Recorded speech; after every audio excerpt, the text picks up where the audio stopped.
Alhamdulillahi Rabbil Alamin Ar-Rahmanir Rahim Maliki Yawmiddin Iyyaka na'budu wa iyyaka nasta'in Ihdinas siratal mustaqim Siratal ladzina an'amta 'alaihim ghairil maghdubi 'alaihim waladdallin Rabbana ighfir lana wa liwalidina amin. Bismillahirrahmanirrahim. Qala fa akhbirni anil iman. Qala an tu'mina billahi wa malaikatihi wa kutubihi wa rusulihi wal yawmil akhir wa tu'mina bil qadari khairihi wa sharrihi minallahi ta'ala. Hadirin wal hadirat, Bapak Ibu jamaah rahimakumullah. Kita masih membahas kitab Syarh Irsyadul Ibad ila Sabilir Rasyad karangan Syekh Zainuddin bin Abdul Aziz bin Zainuddin Al-Maliyabari, masih berkenan tentang babul iman, bab yang membahas tentang nikmat terbesar dari Allah Subhanahu wa taala buat hamba-hambanya berupa nikmat iman. Yang belum niat i'tikaf, tolong niat i'tikaf di dalam hati dengan ucapan Bismillahirrahmanirrahim. Aku niat i'tikaf selama berada di masjid ini sunnah karena Allah Ta'ala. Lalu lanjutkan dengan niat nuntut ilmu juga dalam hati dengan ucapan Bismillahirrahmanirrahim. Aku niat nuntut ilmu malam hari ini karena Allah Ta'ala. Semoga Allah Subhanahu wa Ta'ala memberikan kepada kita ilmu yang berkah, ilmu yang mudah, ilmu yang manfaat dunia akhirat. Amin ya rabbal. Kita lanjutkan Bismillahirrahmanirrahim. Masih melanjutkan pembahasan pekan-pekan yang lalu, masih berkenaan pertanyaan dari seorang laki-laki kepada baginda Nabi besar Muhammad sallallahu alaihi wasallam. Di antara yang laki-laki tersebut tanyakan kepada baginda Rasul sallallahu alaihi wasallam adalah qala fa akhbirni anil iman. Wahai Muhammad, maka beritahukan kepadaku apa itu iman. Lalu baginda Rasul sallallahu alaihi wasallam menjawab, qala an tu'mina billahi. Hendaknya kamu benar-benar beriman kepada Allah Subhanahu wa taala. Yakin banget di hati, ucapkan dengan tegas di lisan dan buktikan dengan perbuatan. Itu namanya iman. Tidak lihat situasi dan kondisi, mau bagaimanapun judulnya udah begitu. Kadang-kadang ada orang menyatakan amantu billah, aku beriman kepada Allah Subhanahu wa taala, ucapannya doang, keyakinannya enggak. Keyakinannya enggak. Maka cenderung sering saya menyatakan bahwasanya kalau ada orang masih takut akan rezekinya enggak sampai, enggak cukup, lalu dia korbankan ibadah kepada Allah untuk nyari kebutuhannya sampai separuh waktu dari hari yang Allah sediakan, itu namanya orang gak yakin dengan Allah. Mestinya diyakin, karena rezeki itu punya Allah. Allah yang ngatur, Allah yang kuasa. Ngapain kita jadi bingung? Dan Allah tidak menjadikan kita hamba-hambanya 24 jam buat notok ibadah mahdoh, ibadah mulu, enggak. Tapi masih banyak umat Islam yang menyatakan amantu billah, aku beriman kepada Allah, tapi dia enggak yakin dengan janji Allah. Wa may yattaqillaha yaj'al lahu wa yarzuqhu min haitsu la yahtasib. Barang siapa yang benar-benar bertakwa kepada Allah Subhanahu wa taala, pasti Allah akan berikan buat orang tersebut jalan keluar yang tepat, yang terbaik dari setiap permasalahannya. Dan aku, kata Allah, akan memberikan rezeki buat orang tersebut dari sumber yang tidak diperkirakan sebelumnya. Yakin sama Allah. Cuman amantu billah doang. Dia ngucapin amantu billah, dia yakin dalam hati, dari perbuatannya bertentangan dengan semua itu, salah. Makanya maaf nih, maaf, pin minteredo. Ini apa? Kontrol iman kita di 3 cara nih, di 3 hal. Yakin nih kita dalam hati, ucapan yang tegas, tidak miring kanan miring kiri, dan buktikan dengan perbuatan yang wajib, jangan ditawar-tawar, kerjain sesuai ketentuan, yang sunnah sesuai dengan kemampuan. Dah, kontrol itu. Kalau ada kurang, tambahin. Kalau ada salah, benerin. Kalau bengkok, lempengin. Dijamin sama Allah. Kalau kita patuh sama Allah, urusan kita Allah yang tanggung. Kita maaf ya kalau kurang sopan, maaf dah. Sok-sokan kayak orang yang paling bisa. Dinyari kebutuhan rumah tangganya dengan usaha dari dirinya tok tanpa Allah. Ngos-ngosan ente. Dapat belum tentu, capek iya, Allah ente tinggal. Umur ente dustakan. Untungnya di mana? Untungnya salah, ya. Wa malaikatihi, malaikat-malaikat Allah yang jumlahnya cuma Allah doang yang tahu, yang Allah ciptakan dari cahaya. Wa kutubihi, kitab-kitab suci yang Allah turunkan kepada para nabi dan rasul Allah Subhanahu wa taala. Wa rusulihi, utusan-utusan Allah, baik nabi ataupun rasul, ya. Kemudian wal yaumil akhir, udah kita bahas pekan yang lalu insyaallah. Percaya akan hari akhir. Hari akhir dalam arti akhir hidup kita di dunia. Hari akhir dalam arti akhirnya perputaran alam semesta. Wa tu'mina bil qadari khairihi wa syarrihi, dan beriman pula dengan sungguh-sungguh iman akan ketentuan akhir Allah. Ini saya bawa kitab Al-Jawahirul Kalamiyah fi idokil al-aqidatil islamiyah karangan Syekh Tahir bin Saleh Al-Jazairi. Di sini dikatakan adalah mal i'tiqadu bil qada'i wal qadar. Apa yang dimaksud beriman dengan qada dan qadar? Kadang-kadang kita orang beriman, maaf kalau kurang sopan, mau laki kek, mau perempuan kek, kurang belajar ini nih, khawatir dia mengatakan ya udah ketentuan Allah, udah keputusan Allah, ya udah kita mau bagaimana dah gitu. Oh keliru. Makanya di sini dikatakan apa yang dimaksud beriman kepada qada dan qadar. Huwa anna takida anna jami'a af'alil ibad sawa'un kanati ikhtiyaratan mithlal qiyam wal qu'ud wal akal wal syurb. Meyakini bahwasanya semua kerjaan hamba-hamba Allah bisa jadi yang ikhtiar, pilihan, seperti berdiri, duduk, minum, makan. Itu kita boleh milih, mau diri boleh, mau duduk boleh. Makan minum, mau makan boleh, nggak minum boleh, mau minum boleh, nggak makan boleh. Ikhtiar. Bang makan bang, makasih. Puasa bang, enggak, habis makan tadi soalnya udah kenyang. Kan boleh milih.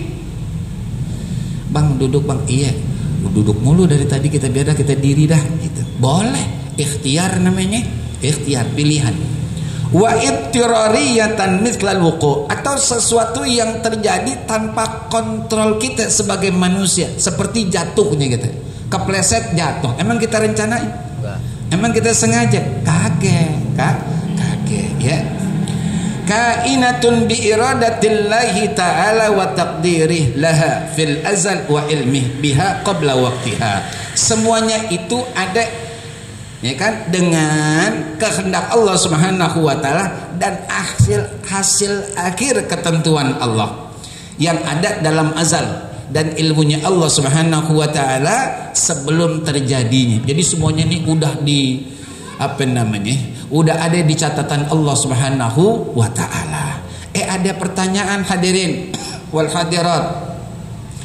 Idza kana Allah Ta'ala huwal khaliqu jami'i af'alil 'abdi afala yakunu al-'abdu hina idzin majburan fi jami'i af'alihi wal majbur la yastahiqqu thawab wal iqab. Kalau Allah itu yang menciptakan seluruh perbuatan manusia, maka saat itu manusia namanya makhluk yang Allah paksa, majbur, yang Allah paksa.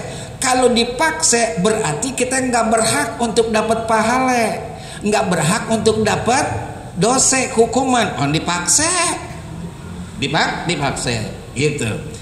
On di keterangan, kalla, sama sekali enggak. Kenapa enggak? Karena kita manusia, hamba-hamba Allah, khususnya orang beriman, Allah kasih bagian untuk memilih.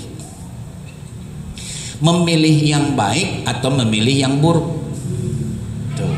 Di situ yang Allah nilai judulnya nanti. Kalau baik Allah kasih pahala, kalau nakal ya siksa.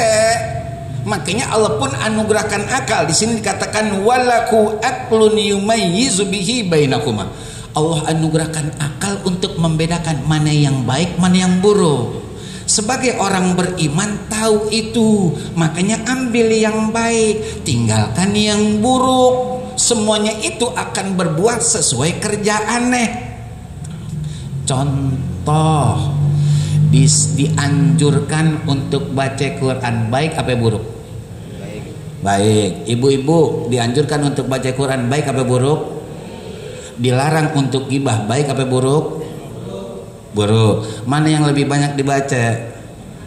Baca Quran apa baca orang? Kira-kira Quran. Kan begitu. Baca Quran 2-3 lembar nguap. Mohon maaf, saya jujur, saya pernah baca Yasin 83 ayat kan Yasin, nggak rapi-rapi. Ngantuk banget. Gitu, kita balik lagi, begitu lagi nggak, akhirnya shadaqallahul azim, tidur. Emang anjuran Rasulullah begitu. Cuman maaf, nyeritain orang pernah nggak ngantuk? Ibu-ibu pernah nggak lagi nyeritain orang ngantuk? Nggak ada. Enak emang dosa.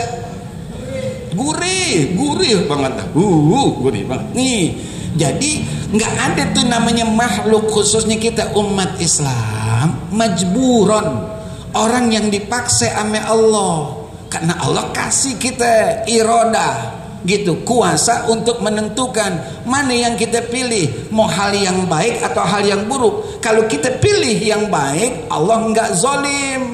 Allah kasih tuh bagiannya, pahalanya, dan ngerasain sorga. Kalaulah dipilih yang buruk, maka dia pun harus menanggung buahnya berupa dosa dan siksaan Allah Subhanahu wa ta'ala.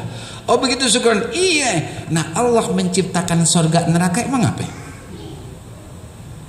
Kan judulnya sorga itu buat orang baik, judulnya neraka buat orang jahat.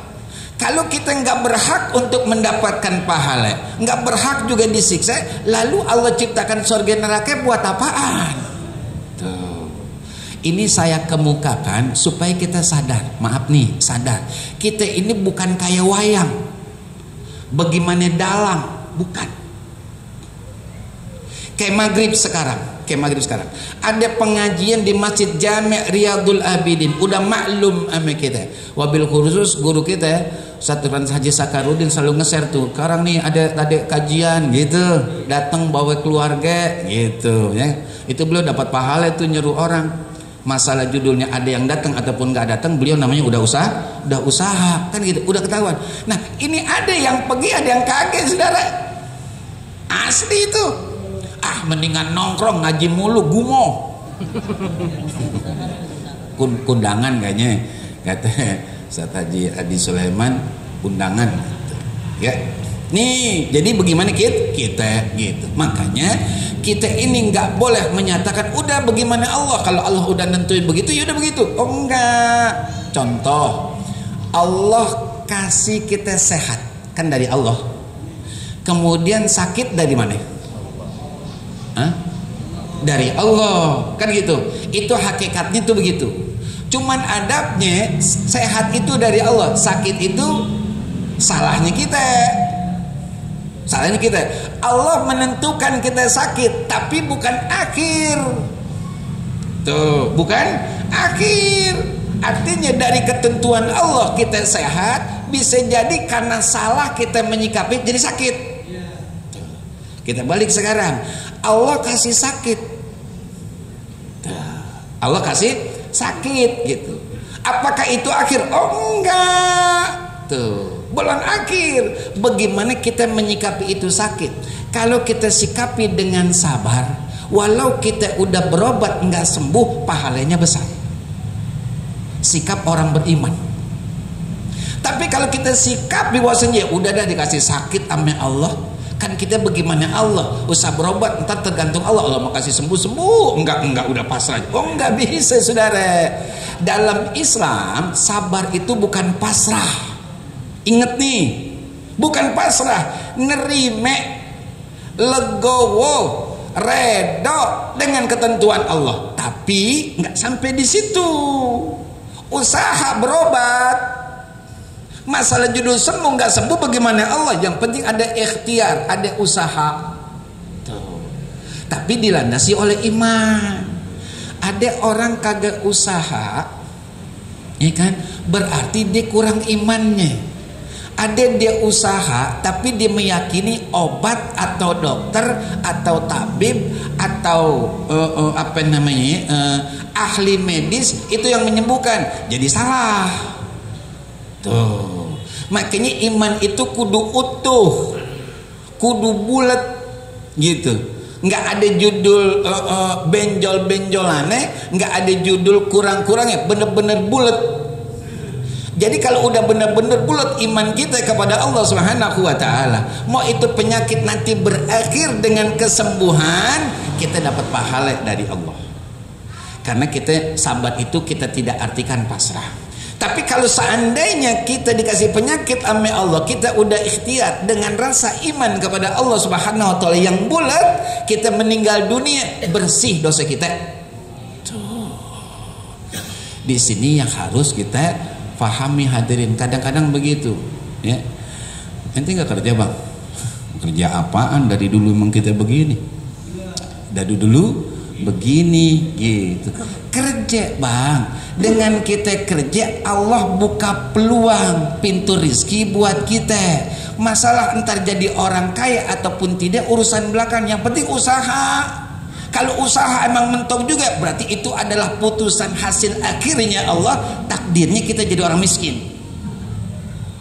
Syukron nggak enak, kata siapa? Nggak enak. Ayo saya mau tanya nih, ibu enakan jadi orang kaya atau orang miskin? Ibu jangan jawab, udah ketahuan ibu soalnya. Ya, kalau bapak-bapak emang banting tulang peras keringat, tujuan apa? Pengen bahagiakan istri dan anak-anaknya. Kan gitu. Orang rata kaya apa miskin? Kaya. Nanya lagi, bisa nggak menyikapi kekayaan itu dari Allah secara baik? Ke situ larinya. Kalau judul pengen, semua juga pengen kaya. Siapa yang kagak pengen aja? Kemana-mana kita naik Pajero, nyupir sendiri dengan, ya kan, Mini Cooper, naik motor pakai Ducati, kan mana? Siapa yang kagak mau? Milih mana Bang Rahmat, Ducati apa Ontel? Ducati.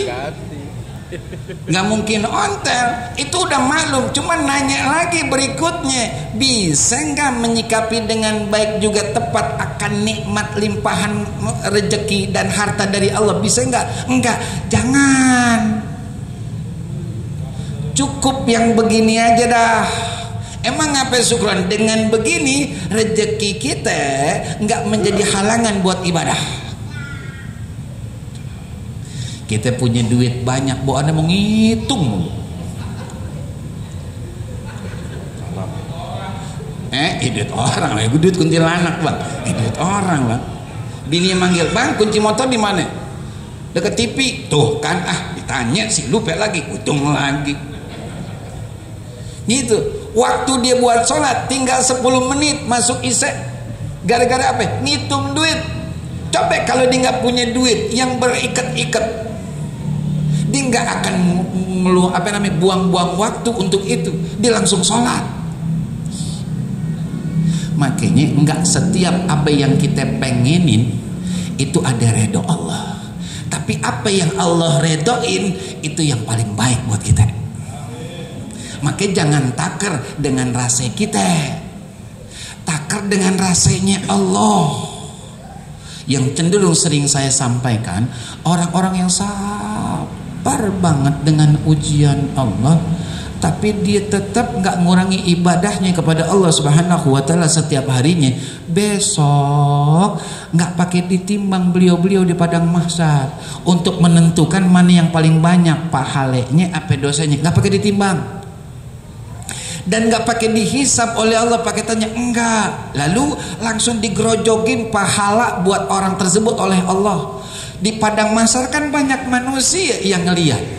Sebagian besar manusia ngiri, kok enak banget dia ya, gak pakai di neraca, gak pakai ditanya alias dihisap, langsung Allah gerojogin pahala. Mereka siapa sih? Dikasih tahu dah tuh, mereka itu orang-orang yang sabar menerima ujian Allah, tapi tidak pernah kurang ibadahnya setiap hari.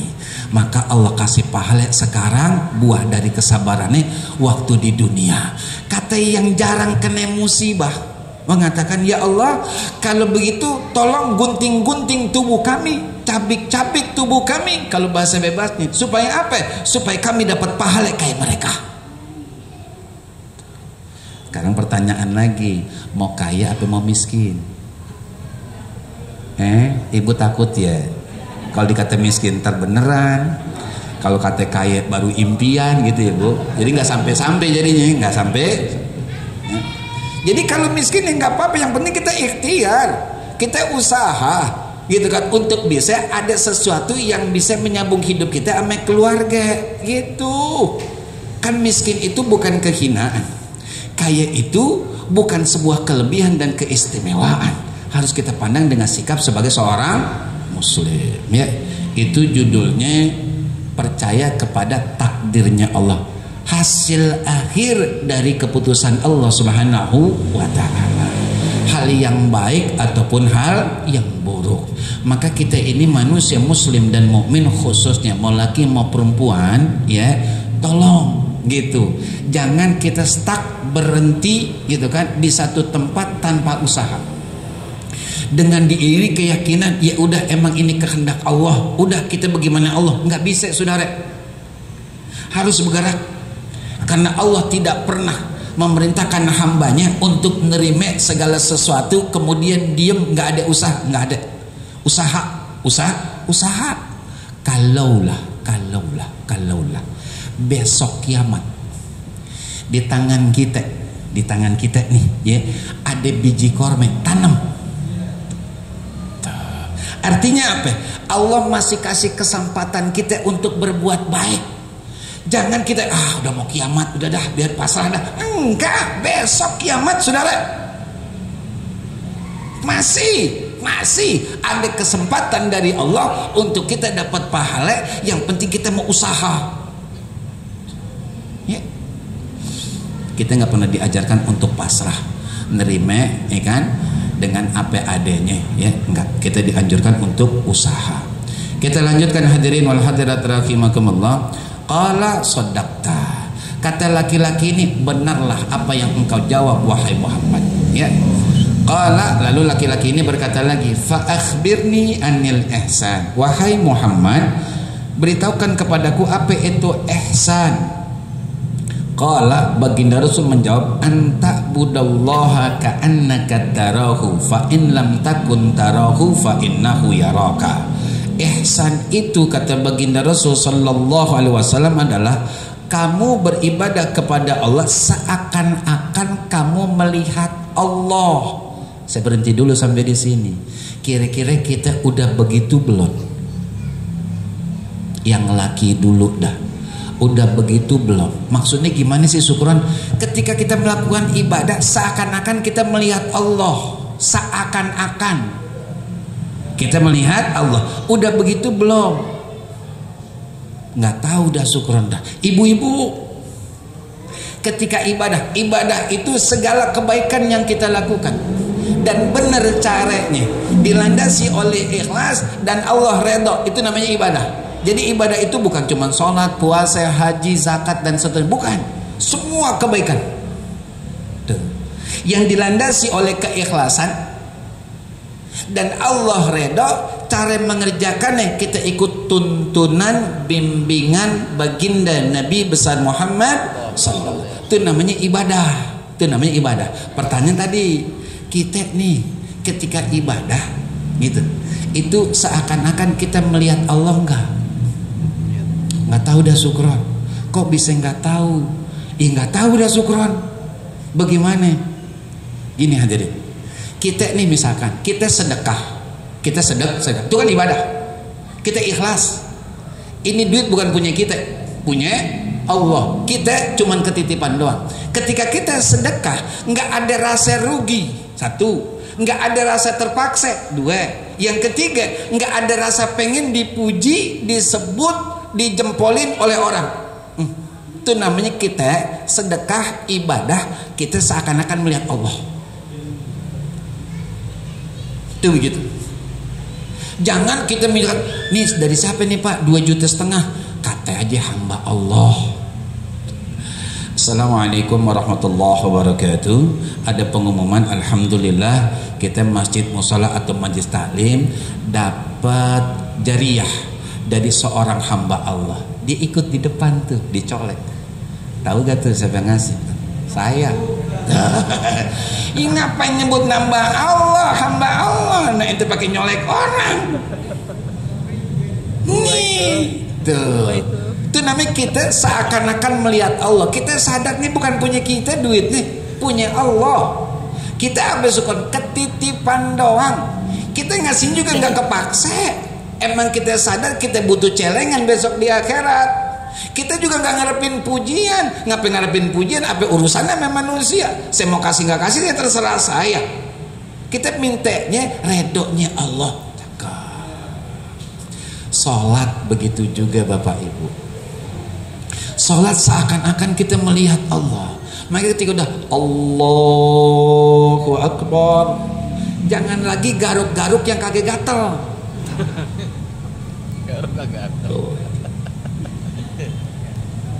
Kalau mau garuk, kalau mau dandan sebelum takbir, kan gitu ceritanya. Coba kalau kita nih, Ustaz Haji Adi Sulaiman paham betul karena beliau orang kantoran. Nggak mungkin kita ngomong sama pimpinan sambil garuk-garuk pale, sambil dandanin baju. Hasil ditegur, ente nggak punya etika saudara. Itu ame manusia, bagaimana sama Allah? Kalau udah takbir Allahu Akbar, berarti yang lain tuh udah beres. Tinggal kita fokuskan ibadah kita, sholat kita cuman Allah titik. Makanya ada ulama yang memberikan keterangan sebagus-bagusnya ibadah sholat adalah kita yakini itu sholat terakhir di hidup kita. Jadi kita pengen pas kita sebelum salam atau ketika kita salam ke kanan meninggal, itu yang terbaik udah. Berarti kita husnul khotimah. Begitu. Maaf nih, kebanyakan sholat asal gugur kewajiban. Berarti dia nggak lihat Allah. Tuh, asal-asalan aja. Allahu Akbar, Allahu Akbar, Allah. Mau kemana? Mau kemana? Mau begitu. Ibu-ibu juga begitu sama. Neng, sholat neng. Bermisal nih gambaran doang. Neng, sholat neng kata laki. Iya bang. Setengah jam kemudian, udah sholat belum? Ya Allah neng, sholat apa? Iya bang, saya tahu bang, udah yes tahu. Udah abang jangan cerewet kayak perempuan tuh mulut, udah diem. Diem, lakinya disuruh diem.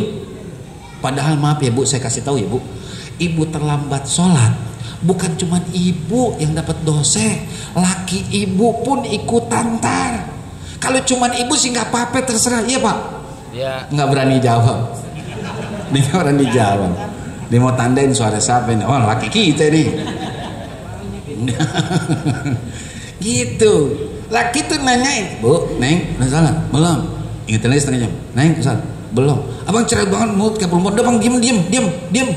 Misalnya, ibu sholat dah tuh. Sholatnya tergopoh-gopoh, tergesa-gesa. Makin mukulnya. Allah. Kata suami, udah nih, udah lah. Perasaan. Saya baru masuk kamar terus langsung keluar ngambil HP, udah selesai. Udah bang, ya Allah neng sholat, yang penting udah bang, udah jangan cerewet bisik. Berarti sholatnya gitu sekedar kelihatan sholat, bukan sekedar gugurin kewajiban, apalagi bicara butuh, nggak ada tuh. Maka orang yang ibadah kayak begini nih rugi, asli rugi. Ruginya di mana Sukron? Sekarang belum berasek, besok di kuburan malam pertama berasek. Makanya maaf nih saya ngomong agak sedikit keluar. Maneh yang lebih kita idam-idamkan, malam pertama pernikahan apa malam pertama di kuburan? Ayo dah malam yang mana yang kita pilih? Karena ada 2 malam nih pastinya. Malam pertama saya bawakan ini di Cianjur pernikahan. Saya dibawa nginep, terus saya disuruh ngomong saat pernikahan. Saya bilang begitu, maaf nih kalau orang udah nikah kayak begini nih, yang dipikirnya enak-enak, apalagi laki-laki, belah duren nih, duren montong lagi, minimal mau saking. Kalau petruk udah kelihatan bijinya, tipis banget dagingnya kan gitu. Ini paling enggak nih petruk mau saking, kalau enggak montong kan kalau kita celebin telunjuk kita enggak ketemu biji gitu. Bukan tuh montong, paham dah. Udah lama banget enggak kena montong ini. Kita lanjutkan lagi. Kan kita ceritanya belah duren, semangat banget dia, semangat banget. Ternyata alhamdulillah benar diramat, itu yang diharapin. Maaf ya ibu-ibu juga bapak-bapak khususnya, itu yang diharapin namanya pengantin baru, khususnya suami. Coba bini bilang, bang maaf ya bang saya halangan. Not palanya. Not ya not. Ini hari keberapa nih? Pertama bang, not udah punyang-punyangan dia. Kan begitu ceritanya. Maaf nih, pernah nggak lagi begitu tuh kita rubah 180 derajat, kita ingat malam pertama kuburan. Sukron ngapain sih kok diomongin begitu? Nih, mohon maaf nih, boleh tanya guru-guru gitu, ada nggak rukhsah keringanan bagi orang yang menikah, boleh dijamak atau dikosor sholatnya? Tanya guru-guru dah, boleh gak? Kiai, mualim, guru mau nanya, ada apa bang? Kalau kita baru nikah nih di hari pertama, boleh nggak, ada nggak rukhsah keringanan dalam agama buat kita untuk menjamak sholat atau jamak kosor? Tanya dah. Jamak itu menggabungkan 2 waktu sholat di 1 waktu sholat, baik itu jamak takdim asar ditarik ke zohor, atau jamak takhir zohor ditarik ke asar. Kalau kosor yang 4 rakaat jadi 2, ada nggak? Menurut keyakinan saya nggak ada. Kalau ini parah, bukan cuma jamak kosor, padahal itu nggak ada, ditinggal sholat. Bukan cuma pengantin orang tua sama mertuanya ikut nggak sholat. Coba kotak ditublekin kurang, puyeng bolehnya. Kotak amplop tublekin nih, berapa aja? Ayo hitung, Bang Juki berapa? 50 pak. Keutangan 150 dia tuh, cuman gocap ngasihnya. Kurang puyeng palenya, maaf, kurang ibadah nggak pernah puyeng palenya nih. Makanya saya ngomong begitu di Cianjur. Malam pertama pernikahan diarepin banget, coba menstruasi bininya, nodan tuh pale. Tapi nggak pernah puyeng palenya kalau ninggalin sholat. Padahal malam pertama malam yang paling dahsyat di kuburan. 3 malaikat masuk ke kuburan kita, dan itu pasti. Tempatnya sempit, kita sendirian, kita dipojokin. Emang kita nakal soalnya di dunia. Mau bilang apa? Itu yang kita abaikan, padahal itu pasti. Yang belum pasti kita harapin banget, nggak dapat puyeng pada kita, kan keliru. Nih kadang-kadang kita, maaf ya, agak sedikit saya ngomongnya. Karena memang kita harus mikir ke sana, itu udah pasti saudara. Alam barzakh itu pasti saudara. Karena Rasul mengatakan begitu, al-qabru awwalu manzilin min manazilil akhirah wa akhiru manzilin min manazil dunya. Faman naja minhu fama ba'dahu aisar wa in lam yanju minhu fama ba'dahu asad. Ini Rasulullah yang ngomong. Kubur tempat terakhir dari tempat-tempat di dunia yang pernah kita kunjungi, yang pernah kita tempatin. Kubur tempat pertama dari tempat-tempat di akhirat yang akan kita lalui pastinya. Kalau orang lulus ujian kubur, maka kesonanya gampang, kata baginda Rasul. Tapi kalau orang-orang gak lulus ujian kubur, kesonanya pasti susah buat dia. Makanya kita ibadah, kita seakan-akan melihat Allah, melihat Allah, ya. Fa in lam takun tarahu fa innahu yaraka. Kalaulah engkau tidak melihat Allah, emang pastinya kita enggak melihat Allah. Cuman artinya melihat itu kita yakin Allah ada di hadapan kita gitu. Allah ngelihat kita, Allah ngawasin kita, wa huwa ma'akum ainama kuntum. Dan dia Allah selalu bersama kalian dimanapun kalian berada. Allah tahu apapun yang kalian kerjakan, Allah lihat. Fa in lam takun tarahu fa innahu yaraka. Kalaulah kamu tidak bisa melihat Allah, emang nggak bisa, tapi pastinya Allah ngelihat kita. Makanya jangan nakal, dan kebaikan itu jangan dikotori dengan keburukan, ya. Jadi murni nih, itu deh ihsan. Ihsan itu sangat bagus, dan itu ihsan adalah kelengkapan ibadah kita kepada Allah Subhanahu wa taala. Closing insya Allah, kita nyembelih hewan, nih kan, goloknya tajam, hewannya beli dari harta yang halal, kita sembelih gitu. Tapi kita tidak menghewankan hewan, padahal dia itu adalah makhluk Allah, ciptaan Allah gitu. Habis ini hewan ditekuk, diinjak, didengkulin, diengket, baru dipotong, baru dibuang. Ente cuman zokirnya doang, covernya doang kayak orang bener. Makanya tadi itu saya ada arisan keluarga dari keluarga ibu almarhumah. Ada tulisan Bang Adi di papan di samping rumah encing saya. Tulisannya begini, tampangnya gitu kan rohani, dalamnya roh jahat. Itu dalam itu. Tampangnya rohani kayak orang bener. Kayak orang bener. Punya dia pakai sorban, pakai gamis kayak saya, dalamnya roh jahat. Menurut saya, cakep nih bahasanya. Simple, dikit, dalam. Banyak manusia sekarang begitu. Cuman Allah lagi tutupin. Dan dia pura-pura nggak tahu, padahal dia paham. Besok semua orang akan tahu. Pasti dia akan malu, dan dia akan dapat konsekuensi dari Allah berupa siksaan. Gitu hadirin wal hadirat rahimakumullah. Udah azan, saya izin sama kakanda Ustaz Haji Adi Sulaiman bin Haji Abdul Rasid dengan ucap bismillahirrahmanirrahim. Saya pertama mohon izin kepada ketua, kemudian kepada seluruh DKM, para guru-guru, para jamaah, baik bapak ataupun ibu.